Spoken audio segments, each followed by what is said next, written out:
Welcome, everyone. It's a Wrap with Rap. I'm your host, Ron Rappaport. First off, I would like to thank all of our listeners, supporters, and sponsors for making the podcast such a success. The podcast is being heard in all 50 states, all provinces of Canada, and over 70 countries around the world. The podcast has been ranked by FeedSpot as one of the top 35 overcoming adversity podcasts on the web, from thousands in that category, and is ranked by traffic, social media followers, and content freshness.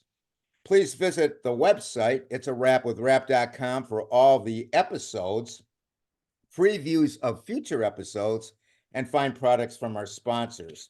This podcast features people who have overcome life's challenges and adversities, people who can inspire, motivate, and educate us on an assortment of topics. My guest today is Daniel MacQueen.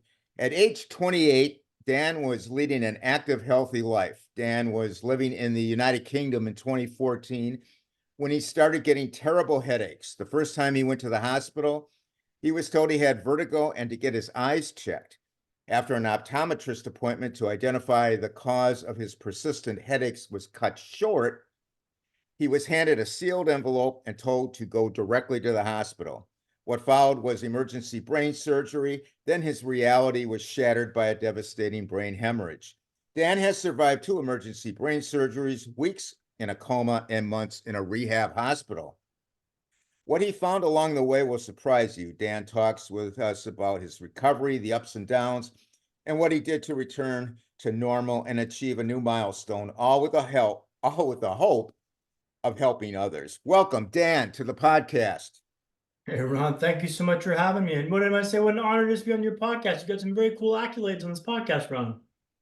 It's great to have you, Dan. Tell us, Dan, what was life like for you before June 2014 when you were admitted to the hospital? Yeah, thanks, Ron. So, as you mentioned, I was living in London, England. I had just finished a master's in Sweden. So I was, living my life in Europe. Had moved over from Canada, from Vancouver, where it's home for me right now. And living in London, not making much money, but working my tail off and blowing that money pretty much the first or second weekend I got it, going out in London town. London's quite a vibrant city, so I was really enjoying myself there and having a great time, just bootstrapping it, enjoying the city, being on my own in this big city and just enjoying life. And these headaches kind of came out of nowhere. They started, the blinding headaches, right? Like they were super, super heavy. I went to accident and emergency, which is ER, I think, in the US and in Canada. And they thought it was vertigo. They sent me home. But the next day I found myself in the tube. Now the tube's how you get around London. And the headaches were so bad. The vision was getting pressed so much that my vision started fading in on the sides. To the point where I was like, I'm losing my sight here. And then I, landed at a Notting Hill gate, got off at the tube station, and my vision blacked out. I couldn't see. I was blind on the platform. I didn't know what to do. Wow. Like, I didn't know what to do. I wish I could tell you I had a plan to get out of this pickle, but I didn't know what to do. And luckily, my vision came back after about 5 minutes. And I continued on my day. And then the next day, I figured out I'm going back to the hospital to figure this out. Next day, I went back to the hospital. They thought it was vertigo again. They sent me home, but they told me on the way out I could always get my eyes checked in an optometrist, right? An optometrist is kind of odd. I So, mean, well, I guess I'll give it a try. what when you had that blackout on your vision, it just one eye or both eyes? Both eyes. I couldn't see. You couldn't see. So I knew something was wrong here. That was a point where you said, "Hey, I've got to get to a doctor." Yeah, there's something wrong here. This is not like this is not vertigo or some like problem. Like this is something going on here. This is not normal. Right. That's when I was kind of like, well, I'm gonna figure this out. So, the next day I found myself in Mr. Patel's chair, the optometrist, right? Midway through the routine exam, he stops the exam, excuses himself from the room, and he comes back a few minutes later with a sealed envelope, right? Yeah. Wow. He tells me I need to go directly to Moorfields Hospital, which I did. Ron, tell a lie. I stopped at home first to grab a Jack Reacher book by Lee Child, a phone charger to bite to eat. I figured I'd be in for a bit of a wait at the ER, so let's, get some supplies. Yeah. I went to the hospital, they ran the same test and escalated me to Charing Cross Hospital. It turns out I had a dangerous buildup of pressure in my pineal gland caused from a non-cancerous cyst in my head. Turns out I require emergency brain surgery tomorrow. It turns out my world's about to change altogether. Let So me let me after a stop. forensic, Let me stop you like for a what? second. When he gave you that envelope, Yeah, sealed envelope, he didn't tell you anything other than just go to the hospital? yeah. He just said you need to give this to the Moorfields Hospital technician. Tell him to look at this and then to run the tests on you to see and verify the tests. So I did that. I knew this is not a good thing, Yeah, but I'm not gonna like open the envelope and like Google it in my house and be like, well, I'll figure out what's going on here. I'm like, let's get to the bottom of this. yeah, To be honest, they were very cagey about telling me what was going on. Like, they didn't tell me what was happening. They just kept escalating me up and up and up. And I'm told, you know what, you're not gonna know for emergency brain surgery tomorrow. So like, let those people close to you know. And like, I, called my brother, messaged my mom and dad in Vancouver, and the last text message I sent my mom read, I'll see you soon, mom. Think I'll have a new haircut next time I see you. Like, that's the last text message she gets when I'm, literally an ocean apart, about to go into emergency brain surgery. So she's flying to London on June 21st, 2014. I'm on the operating table, right? right. Something goes horribly wrong, and I have a massive bleed in the brain. My Well, brain, let me backtrack. yeah. Did they tell you, obviously, before you went into surgery, what they were going to do and the whole 9 yards, what was wrong? They said I had buildup pressure in my brain caused from my growth in my brain. They were going to try and get it out. This is Okay. my pineal gland, which is where you like the fluid drains through your brain. Yeah. They were trying to get that out. They went in to operate, and I guess the pressure change caused some havoc, and I had a bleed in the brain, a brain hemorrhage. So a massive bleed on the table, and like it was, everything went sideways, right? Like it was supposed to be a pretty routine, like I mean, routine for brain surgery, but like a pretty simple brain surgery operation, and then it went just pear-shaped on it, sideways. So mom, this is all while mom's in the air, right? So she lands and finds out I'm a critical condition. My dad calls her when she lands, lets her know, hey, just so you know, Dan's in a coma right now. The surgery went sideways. He's in a medically induced coma, and like he's up against it right now. So like, just know before you go to the hospital, like you're gonna be going into like a storm. So she goes to the hospital, and like I can't imagine how difficult that was for her to go into that. 0 to 60 off the hop. I'm in a coma for 4 weeks, so I don't really know what's happening. I'm just like, feeding tubes. I'm ripping up feeding tubes, and I got a tracheotomy to breathe, and I kept pulling out the feeding tubes because I didn't like the feeling in my nose about the feeding tube, so I ripped it out. They put mittens around my hands, Ron. But I'd eventually work on the mittens for days at a time, and I'd finally get them free, and I'd rip out this feeding tube, have like a moment of freedom, and they put the tube back down. They had to X-ray me to see, make sure the feeding tube was out of my lungs, in my stomach, and my lungs. Wow. And so I lost probably 20, 30 pounds of weight, and it was real up against it at this stage, and it was real dark, real gloomy, real bleak. Yeah. Uh, that must have been horrible. When you sent that text to your mother, were you pretty shaken up at that time, or were you pretty cool about it? No, it reads cool, but I was terrified. Yeah. Yeah. Like I called my brother, he goes, "Yeah, you were super chill with the whole thing." Like, "Yeah, I'm gonna go for brain surgery tomorrow." Because my thinking was this could be your last memory with your brother. Like, don't go like some whimpering punk, like I'm scared of this. Like, no, no, like let's feel it light, a bit jovial. How do you want to be remembered? And that's like a bit, it was a bit vanity metrics or a bit like vain, but like I don't know, I didn't want to go like a whimpering punk, but like I wanted to have a bit of chat, bit of class, bit of cheek, bit of charm. I didn't want to go whimpering into this. I kind of wanted to go like, you know what, this is going on, and then it went sideways, right? And then like Yeah. then this was a real dogfight, right? It was on the brink for weeks. I told my parents I may not make it, and I finally got out of the coma 4 weeks later. I wake up my mom, dad, and brother around the bed, and I'm trying to talk to them, but I can't talk because the tracheotomy was in my throat, and they ripped up my vocal cords pretty good. So you go, Yeah. get I'm me a pen sure. and paper, right? Right.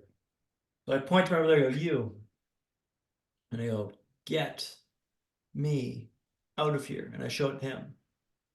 I say, Cam, I point to him like, you make this happen, get me out of here. He's like, what do you want me to do, bud? You had one eye buggered as hell, hence the eye patch now. I've got double vision still. And You know, my one leg was frozen, so I couldn't move my leg, the left leg. I had to wear a splint and rehab that for months to get back to walking again. But I'm not going anywhere, right? Like I'm on the cusp, on the fritz of like life, and Yeah. my first reaction was like, let's get the hell out of this hospital. This was bad. This was horrible. But it was, 0 to 60 overnight. Yeah. Yeah. You were just nobody was getting you out of there. That's for sure. There Uh, was no do, busting do, you do out. you No. do you recall, Dan, what it was like when you were in and out of consciousness? Uh, and what can you tell us happened when you finally awoke? Yeah, so I have this one memory being in the coma, like in and out of consciousness, and that was this dream of like being on a submarine. But for some reason, there was a big aquarium on the submarine, and I couldn't understand why. Because I'm like, we're on a submarine, guys. Why is there a submarine with an aquarium on it? It doesn't make any bloody sense. You're already underwater. So I don't know what that means. You can read that what you will, but it was just like it was a perplexing state and confusing. Like I've got weird flashbacks of being like bathed on a mat and being rummaged around and just it was not the most pleasant of times, I'll tell you that much, Ron. Yeah. Yeah, for sure.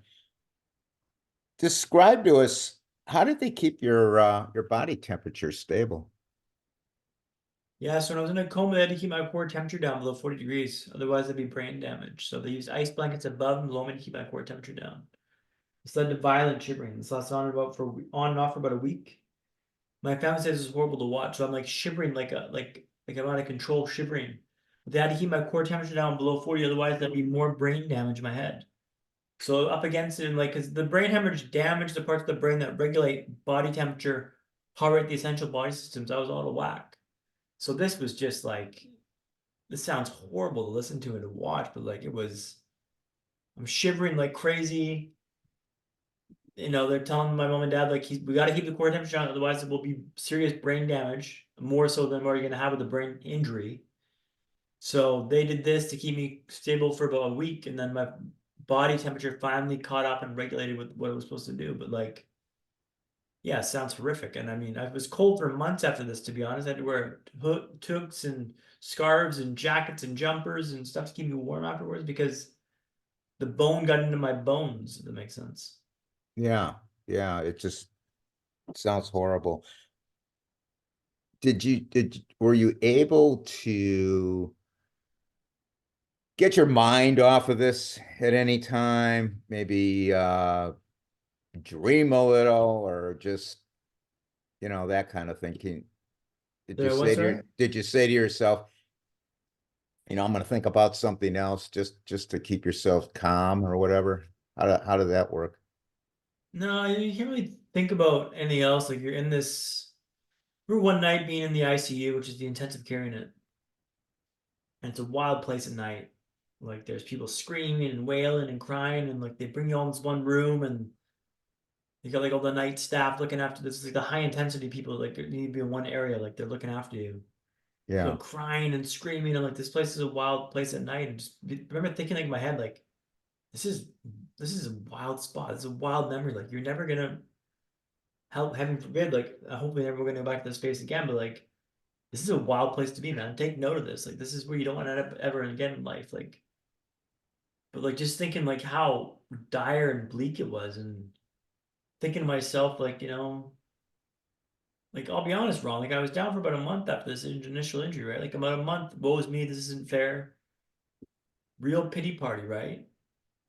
But I never showed that I was down. I kind of showed like it's I'm still alive. I'm still breathing. Like let's kind of segment this and kind of address this in a way that I can get back to normal life. And I never allowed myself to fully go down the pity spiral, what I call it. And that's the woes me, this isn't fair, Eeyore kind of mentality. But I was thinking in my head like this is not a good situation. This is not cool. But I never allowed myself to go down the woes me mentality. My friends always said, Dan, it was never a displeasure to go visit you because you're always like happy and upbeat and chipper. Like you were never down on this. And I really kind of made sure I didn't do that because I wanted people to come visit me and not see me in like this dour, sad state, but like someone who's got like a bit of zest, a bit of life. And my doctor, Jens Foles, years later told me, you know what, Dan, you never lost the zest for life in your eyes. Like the eyes still had life in them. even months later when you came to visit me, and that was something that I really held on to because I guess you can check out Yeah. and you can lose that zest for life in your eyes, and if you lose it, I don't know if you get it back, to be honest. Yeah, you're going to go down that rabbit hole and it's not going to end up good. I So, mean, it's not fair that it happened, right? But like, if you allow yourself to go down that checkout mindset of like the eyes are gone, like, well, you don't get that back, man. That spark's gone. It's like extinguishing a flame. yeah, And I never allowed myself to extinguish that flame because I knew that if I did that, hey man, you're in for a world of hurt. right. It's And not fair, but it's not personal, right, Ron? Like life's not fair, but it's not personal. It's not happening to you, it's not happening to you, it's happening for you. And like I really had to solidify this mindset, man. It was really difficult to do this, but I knew it was crucial. It was everything. It was everything. I needed this for life. yeah, that's what I always say. You can go down that pity road. Why is this happening to me? Or you can go down that other road, that fork in the road, and say, why is this happening for me? Even though it may not make sense at the time, there might be a reason, right? Yeah, it's they say there's two things in life that are for constant, right? Like death and taxes, right? Well, I'm gonna argue there's a third, Ron. That's a curveball. Yeah, Everyone in life is gonna face that curveball, right? right. Your curveball will be different than my curveball, but I can guarantee you in life you're gonna face a curveball. And how are you gonna react to that? It's the mindset above anything else. Yes. How you think about it matters more than what it is. It's not what happens to you, but how you respond to it that matters. And that's Epictetus. That's not mine. That's Epictetus. But I swear by this, and I live by this, and I promise you this is true. So you eventually, Dan, get discharged from the hospital and you're sent to a rehab facility. What was the state of your condition at that time? Yeah, so I was this is about 4 or 5 months in. I was in a wheelchair still at this stage, 25, 30 minutes to get into a wheelchair. And I was in rough shape, but I was eager to get out of Charing Cross Hospital and Wilson Rehab Center. But the big thing was I'm going to learn how to walk again. That was the big drama, the big reach. Right, In order to walk, I had to wear a splint over my leg. A splint's like a cast you over your left leg. The idea was that I was going to gently tease out my leg muscle, right? The first night I wore through the night, no stress. This will be easy. I thought this will be easy. The second night, after 20 minutes, it was painful. After 30 minutes, it was dreadful. After 40 minutes, it was unbearable. I buzzed the nurse, take the splint off, please. I can't handle the pain. On the third night, they wrapped my leg. They gave me the clicker, the nurse call button. They go patrol the Wilson ward. Now, the Wilson ward, Ron, was an L shape, so short on this side, longer on this side, okay? Short on this side, longer right. on this side. And that smells like only a hospital room can smell in that room. Sanitized, sterilized, it's clean, but you're wondering what sort of atrocity is being committed under the guise of this lemony zestness. After 10 minutes, the leg's painful. After 20 minutes, the leg's dreadful. After 30 minutes, the leg is unbearable. It's like a rat's nest has been descended on my leg, and they're just like scratching, clawing, gnawing their way through my leg. The pain is excruciating. I can't describe to you, Ron. I start passing the clicker back and forth, right, Ron? Distract myself from the pain. Now I've got double vision from the brain injury, hence the eye patch now. I'm trying to wear the eye patch now for podcast because it helps me keep my eyes somewhat straight on the screen. Right. It means I can't see much of this clicker going back and forth, right? As the pain ratchets up, my throws get more enthusiastic. And then eventually I drop the clicker and it lands on the hard floor. My lifeline's on the floor, right? What do? I look over the edge of the bed, I see the clicker on the floor looking back at me. If I can get that clicker, I can stop this pain. The only problem is, Ron, that fall might break my arm. In fact, I figured about a 50-50 chance of me breaking my arm. A coin flip, not the best odds. So I want to ask you, what would you do in that situation? Like if the clicker's on the floor, would you risk the clicker? Would you risk waiting for the pain? I probably risk the pain. Just What did waiting you it out? What did you do? Well, I'm trying to undo the splint, but it's up at the ankle, not at the hip. I can't reach that far. I'm not that flexible. I'm yelling out help, help, but the word wolf was an L shape, right? Short on this side, long on this side. I decided to flip the coin to grab the clicker because it's a 50-50 shot. I'm breaking my arm, but I need to splint off my leg immediately. This is the most important thing in my life. The most important thing in my life. I crashed down in a heap. Blankets, wires, cables, all go. The arm holds, Ron, and I hammer the clicker, expecting the nurses to come bursting into the room to come to rescue. They kind of stroll in 5 minutes later. What are you doing on the floor, love? That's exactly how they sounded. And I tell them, let's not worry about it. Let's get the splint up my leg, please, and I'll tell you all about this. It's not what happens to you, but how you respond to it that matters, right? The reason why I'm telling the story, Ron, is I learned 3 lessons from this experience. The first and probably most important was let's not pass the clicker back and forth. With double vision, that's a recipe for disaster. The second was let's tie off the splint at the hip, not at the ankle. That way I can undo this should this happen going forwards. And the third and probably most profound during this period, let's always be solutions oriented from this moment onwards. In life, you're going to get hit with stuff. How can you resolve your issue then and there? Look back at it afterwards, understand why it happened, make sure it doesn't happen again. At the moment, now what moment, how do you fix your issue? That's all I care about. That clicker is the only thing that matters in my life. And I've held true to that because now I'm really good at narrowing in what's important and only focus on that. But this was this is a 50-50 chance of me breaking my arm for the splint. That's how much the splint hurt. Yeah, But I eventually mean, I can imagine. You asked me what I would do. That's probably a pain I've never experienced, but I can see where you could do that. Go for it. yeah, I mean I thought about it long and hard, right? I'm like, well, I can wait half an hour, but then they may not be back in half an hour. And the pain at this stage, Ron, was like I'm biting my arm trying to distract myself from the pain. It's excruciating. And I can't undo it. I mean, it's just like a torture chamber on my leg. So you know what? I don't care what happens if I break my arm. I mean, I'm sure I would change my priorities pretty quickly if I broke my arm, but I didn't break the arm. The splint had to get off my leg immediately. So I dropped down and grabbed the clicker and I'm like, man, I'm so glad I did because I was taking a solutions-oriented approach and that really helped me. The mindset of like, no, I'm going after what I want and taking a solutions-oriented approach is a lesson that I've carried with me from that moment onward in time. But it's funny because like that's a story that I never told the parents when they were in the hospital, right? It's kind of happened. I'm like, well, I didn't feel the need to tell you. Like, I don't know, I didn't tell them this. They heard it on a podcast a couple of months ago, but like it's pretty funny. Why Yeah. wouldn't I tell them at the time? I don't know. It's just like, Well, you probably didn't want to worry them.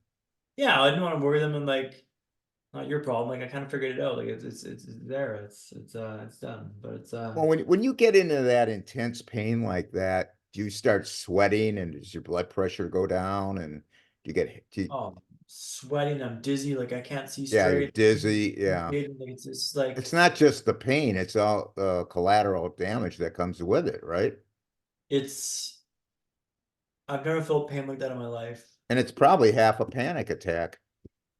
Yeah, and I mean it's like I mean it's funny because it's just like a gentle bend of the leg was all it was, right? But over time it just ratchets up so excruciatingly painful. But with the help of the splint, I was able to start walking the hose of the Wilson. So like I was slowly building myself back up on the Zimmer frame. Zimmer frame is a 4-post walker you kind of lurch forward on. Did I'm they building give you myself up. did they give you any muscle relaxers or anything like that? They actually injected my leg with a Botox Uh-huh. to loosen up the muscle and get it back to normal, and it works. So like I mean, Dr. Wong, shout out to Dr. Wong, um, worked, but like it was after many nights of that splint, it was very difficult. And 1 hour a night, that was what we got up to. 1 hour a night was what we were doing for like rehabbing for the stretch, and that was like small gains, but it made a big difference, and it got myself walking, which is pretty cool. But yeah, it was excruciatingly painful, and like that's. This leg still has some phantom kicks sometimes, and it gets a bit cramped up at times if I don't stretch it properly. And I mean, it is what it is now. I've got actually a whole bunch of tattoos on this leg now, Ron, that like on the upper thigh, just to remind myself what this leg's been through and what I can do when I need to. So I see that every day when I get up, and I remind myself, you know what, Dan, you can do some hard stuff. So you know what, whatever today brings on, you can take it on and deal with it, which is pretty cool.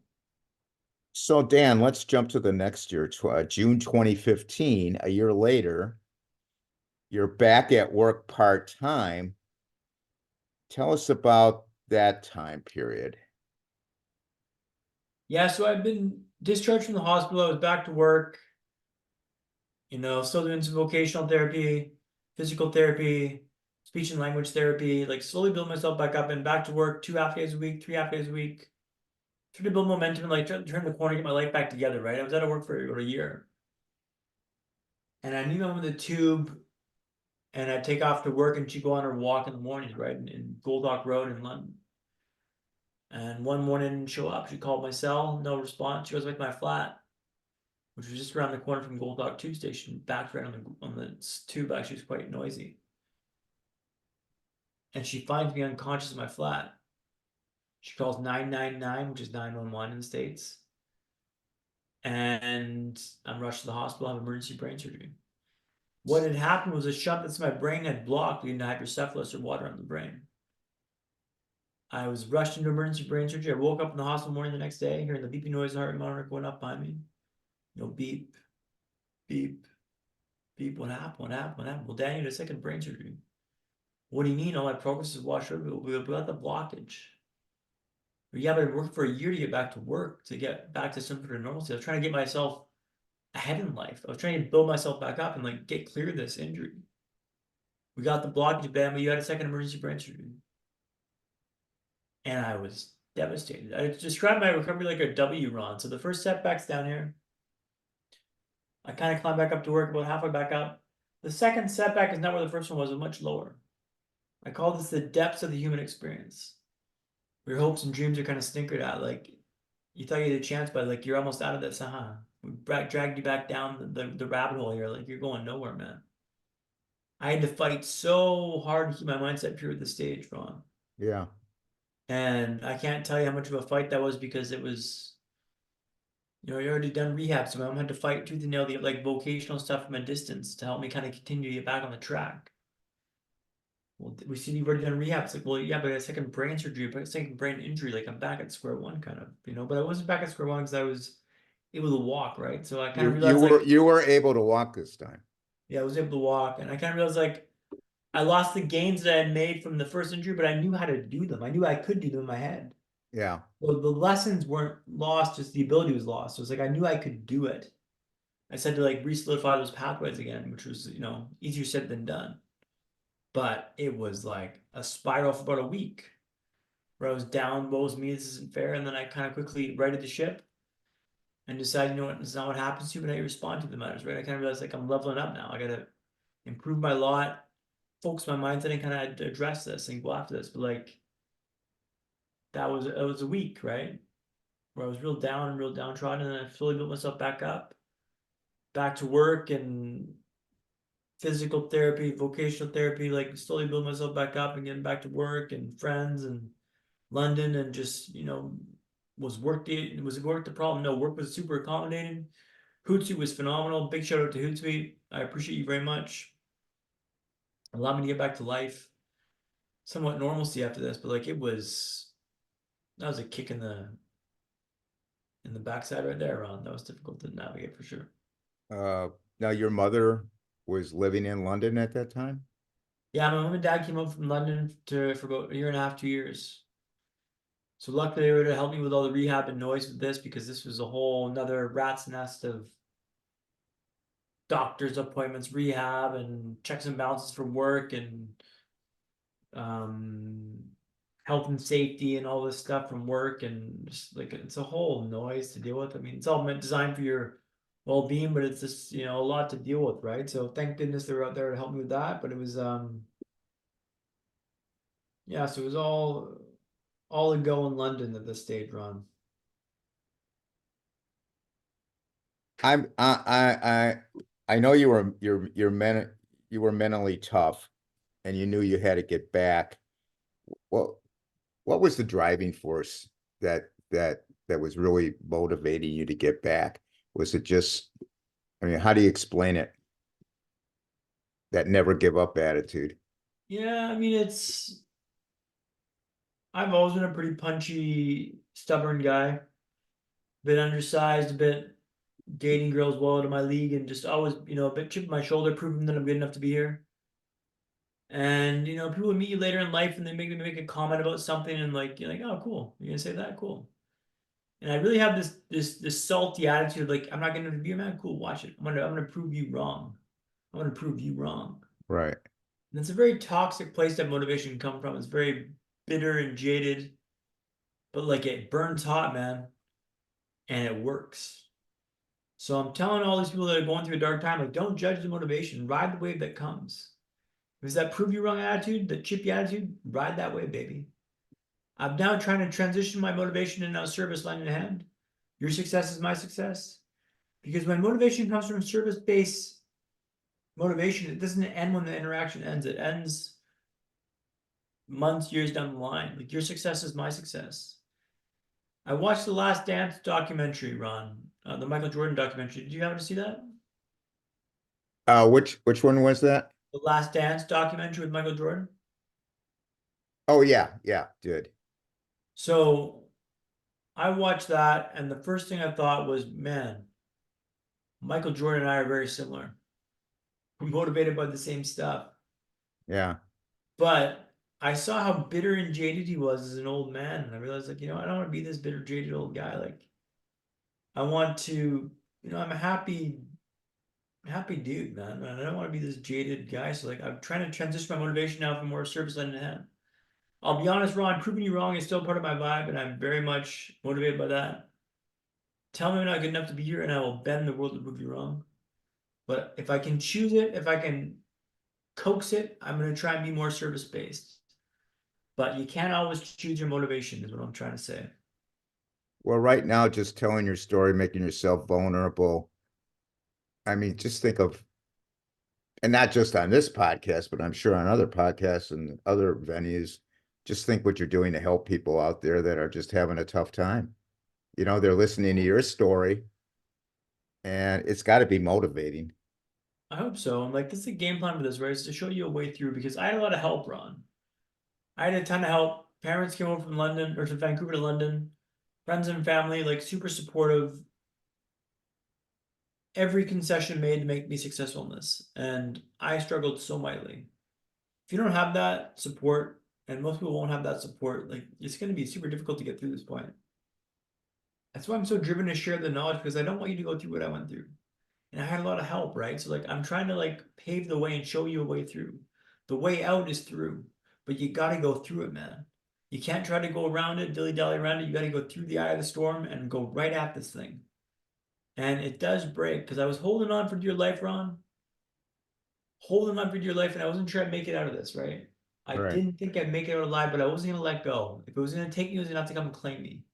I wasn't letting go. If you want me, you gotta come get me, but I'm not letting go. And like Right. that mentality, eventually the dawn broke, right? And I could walk out of there okay. Like I walked in to see my nurse from the ICU. I walked in with like an eye patch and a cane, and she burst into tears because I just didn't think I'd make it back in there. Yeah. She There's saw no you at real that. concept of this. Like I walked back in with a wheelchair and like a cane and an eye patch, and like that was early days from the injury, and like she burst into tears because like she didn't think it was possible. But like I did this test to jump ahead a little bit, Ron. Let me just jump ahead this story I'll tell you right now. I did this test for this brain injury group in Vancouver, Health Tech Connect last autumn. Last autumn, I think. And we did a whole bunch of brain scans. They put this thing in this cap on your head, and they put gel in there, and they read out these words like horse, dog, cat food, pair, like all these weird rules. And they have to like your brain fires synapses to show they're connected or not connected. And my results came back as average, right? Uh-huh. With the guy with two brain injuries, that's pretty good. Average results pretty good. I was gonna say that's darn good. But I read that as shockingly average, Ron, because I've recovered so well. There's a lot of ego and like bravado in this as well. I read this as shockingly average because it's like I should be super superior and underperforming in certain areas. Like I should be high and low here.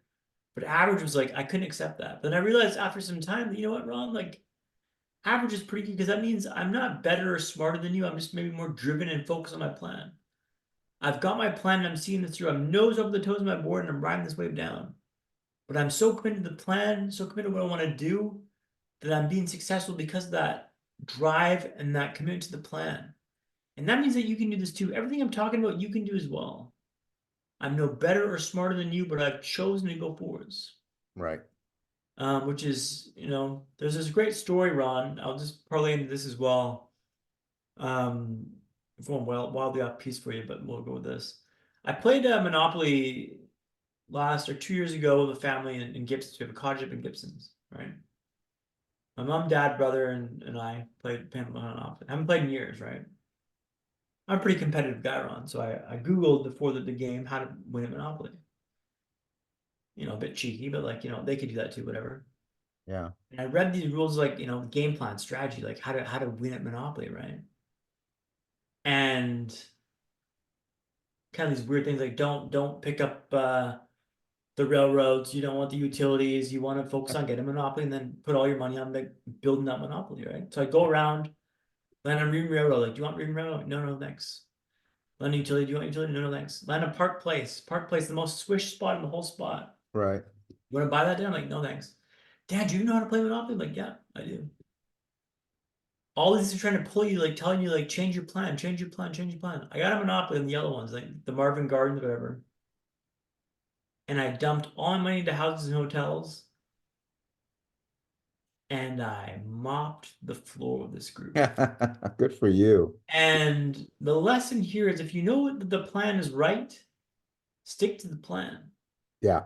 They'll be tempted to change your plan to like look at Park Place, look at Reading Railroad. They're so sexy. Look at how nice these properties are. I was like, no, no, no. You know the plan's right. I read this like 10 minutes or like an hour before. You know the plan works. Stick to the plan. If you waver and you go back and forth, you lose momentum. You're losing power. Like I mopped the floor with them. And that's in life too, right? Like if you know the plan works, stick to a plan and follow through with everything you got. Right. Don't be half in, half out, half in, half out, all the way through, all the way through, and finish, man. Right. It's My brother not, says it was the most complete game of Monopoly he's ever seen played in his life. well, there's going to be bumps in the road, but you got to stick to the plan. You gotta stick to the plan. Yeah. And if you know how to, if you gotta play Monopoly, you have to get in touch. I'll give you the secret notes here. But it's a metaphor for life, right? Like it's don't wishy-wash on the plan. Stick to your plan and follow through with it, right? Right. Absolutely. Dan, what is your current situation now as we speak? And do you have a routine to live by day to day? How are you Yeah, for doing sure. right So now? I'm a keynote speaker based in Vancouver, Canada. So jumped into the speaking world after being let go from my Hootsuite job last autumn or 2 autumns ago. I kind of took an afternoon to lick my wounds and decided I'm a keynote speaker tomorrow. Went down and bought a new computer. And I might have played up the loss of the job a little bit to everyone to let them know, like, oh, I'm really having a tough time with this. But like, I'm meanwhile wildly looking up how to research how to become a keynote speaker and make this happen. But that's reducing the acceptance time from like a month, a week to an afternoon. Acceptance is kind of the whole key vibe here, right? The faster you can get to acceptance, the faster you can improve your lot and take steps to rectify it. But I'm a keynote speaker now based in Vancouver, Canada. And my morning routine is very regimented, Ron. Thank you for bringing this up. I'm very diligent with this. I wake up early. I'll usually go for a workout or go for a walk or for a gym, get a sweat on. Mood follows action, right? Have a shower, then I'll end the shower cold. 1 minute, 30 seconds to a minute, but ice cold. And that's a giddy up and go. You can't even bottle that, man. That's phenomenal. And then I'll meditate for about 20 minutes every morning.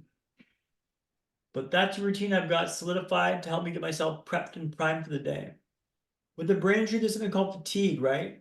So I have to do this to be my best self. I've got a battery about 75% compared to yours, and it drains much faster. But if I do this in the morning, I can set myself up for success and get myself prepared for the day and show up for my best self. But I'm very regimented with that, and that's the best way for me to be successful. But I would recommend your listeners to find a routine that works for them. It doesn't have to be my routine, but find something that works and just be routine based in the morning. Because if you can reduce the thinking and the demands in your brain in the morning, you can be more successful and be more proactive and productive. But yeah, I'm very diligent with my routine and very, very focused on that. So thank you for bringing that up, Ron. What are some of your future goals you're striving for that you have not tried or done yet that you used to do? Well, speaking is a big part of my vibe now, and it's a lot of stuff's revolved around that. So TEDx stage would be nice. I've got big aspirations for speaking in big stages there. I want to continue to make an impact and drive that home. But I skied last winter on a ski back up Grouse Mountain, which is phenomenal. It was a goal that I had when I was in the hospital, which is a phenomenal to reach and phenomenal to do. It was a goal that I didn't think was possible. It was a moonshot goal. But it's just had that in my mind and I wanted to do it. I wanted to go fast again.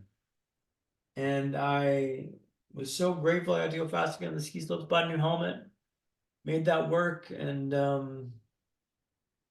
continue to reach for new heights, right? That skiing was a big goal. I didn't think it was possible, and now I did that. So now I'm gonna go with the TEDx talk, big speaking stages, and just continue to climb and grind here, man. It's a grind uphill, but it's a good grind. I'm liking it very much. So what words of wisdom do you have for those going through difficult times, and what can others learn from your experience? I know you're doing speaking engagements. Tell us about that. Yeah, so mindset is so key for this, right? The more I realize about this, the more I talk about this, the more I realize the mindset was so key for this, right? It's not what happens to you, but how you respond to it that matters. It's not what happens to you, but how you respond to it that matters. That's Epictetus, a Stoic philosopher. That is the game. If you can get that ingrained in your mindset, like what are you gonna come up with that I can't overcome? Like it's not what happens to you, but how you respond to it that matters. Now I continue to climb the ranks speaking. I've been speaking professionally for about a year, ramping up gigs, ramping up fees, ramping up all the stages I do. But trying to add value and trying to add perspective to people's that are stuck in their minds, that are stuck in a poor spot. Like I'm just pivoting my keynotes around, that unexpected punch, that curveball that comes in life Yeah. to really kind of nail myself down as an expert in that space, because that's essentially what I've experienced is just a couple curveballs, right? Stuff that caught you out of left field and like you don't know how to deal with it, but like I can show you a way through this. And it's a 3A framework that I've got with going with you. I'll show that now, Ron. It's acknowledge, accept, and adapt. First, you got to acknowledge it. Is this true? Is this real? Is this facts? You got to accept it. You got to believe it. You understand it. Like honestly, like give it real acceptance. And you got to adapt. Tactile hacks to improve your lot and adapt to the situation you got. But it's easier said than done. I know how tough this is, but you put one foot in front of the other. I had eye surgery, as you can tell, more on the eye patch today. Eye surgery maybe 6 months back.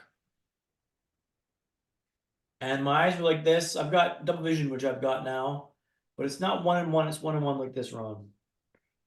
And so the eye surgery kind of pivoted this one up a little bit and it changed my left eye dramatically, right? My dad asked me, he goes, Dan, do you regret having the eye surgery? And I go, yeah, it's changed everything. I stammered out a quick response. But I had a bit more time to think about it the next day, and I realized, you know what, Dad, I don't regret it because I was taking the next step. This lovely book, The Horse, the Boy, the Fox, and the Mole. And the boy is walking through a thick wood. And he turns back to the horse and he goes, I can't see a way through. And the horse goes, can you see your next step? And the boy goes, yeah. So the horse says, well, then just take that. What I was doing with the eye surgery, Ron, was taking the next step.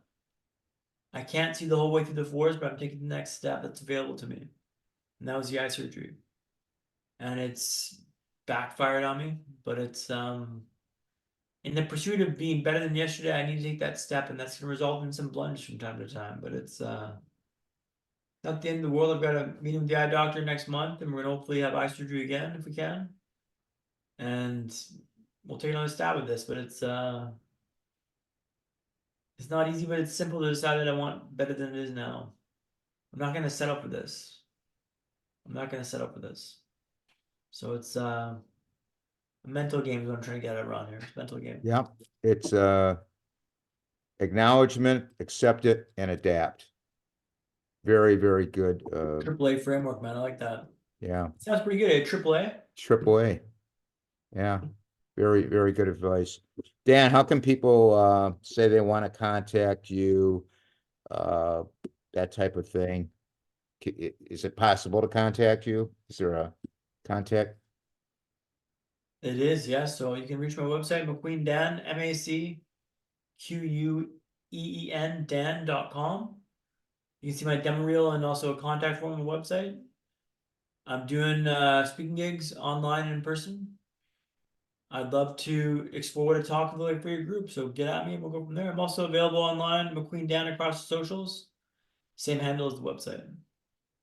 Okay. And can you give me that website one more time? MacQueenDan.com. MacQueenDan.com. Okay. Yeah. We're gonna put MAC. MAC. MAC. Yeah. Okay. I'll put that in the podcast notes for everybody out there. So I want to thank you so much, Dan, for being on the podcast, sharing your incredible story, inspiring others out there listening to this. I wish you all the best in your recovery going forward, and really nothing but good fortune for you in the future. You're thinking of writing a book about this? Maybe. I mean, it's let's get the speaking gig off the ground first. But one last thing for your audience, Ron. Yeah, go ahead. The way out is through. The way out is through. Don't wish it was easier, make yourself stronger.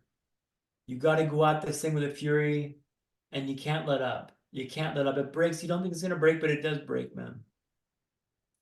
And it Right. does break, but you got to keep moving forwards. And Don't it's stop. difficult at times. I know it's difficult to move forward, but like you got to keep taking that step, even if it's a small step. And sometimes that step forward is 4 steps back. But take the next step, And and it does eventually get better for you. I promise you that. those steps, those small steps forward are going to lift your spirits, right? Well, like I didn't think it'd be possible to be back where I'm at today. No one thought I'd be back in this position now, Ron. Like there's no way they thought it'd be possible. Telling them I'm gonna ski again, yeah, right, Dan. Like, sure, that would be a great goal to have, Dan. But like, no way you're going skiing again. I skied last year, right? That was like a goal 10 years in the making. Like, you can do this stuff, but you have to just be so focused and driven on this. Like that mindset of like sticking to your plan, like just see it through. See it through. But have a plan and see it through. Right. Well, thank you again, Dan, for taking the time to be on the podcast and talking to our audience. I really appreciate it. You're very welcome, Ron. Thanks for having me on the show. Well, my pleasure. It was an honor to have you on there. I want to thank everybody for listening. And if anybody has comments and suggestions for the podcast, you can email me at itsarapwithrap@gmail.com. Our Facebook group is It's a Rap with Rap. We have a couple thousand people in there. We'd be happy to have you come aboard. Twitter or X, as it's known now, is @rapper, WRAPPER 130. Our website is itsarapwithrap.com. All the podcasts are on there. YouTube, It's a Rap with Rap, the podcast uncut. All the episodes are on our YouTube channel. I want to thank everyone for listening. Please stay safe. And for now, it's a wrap.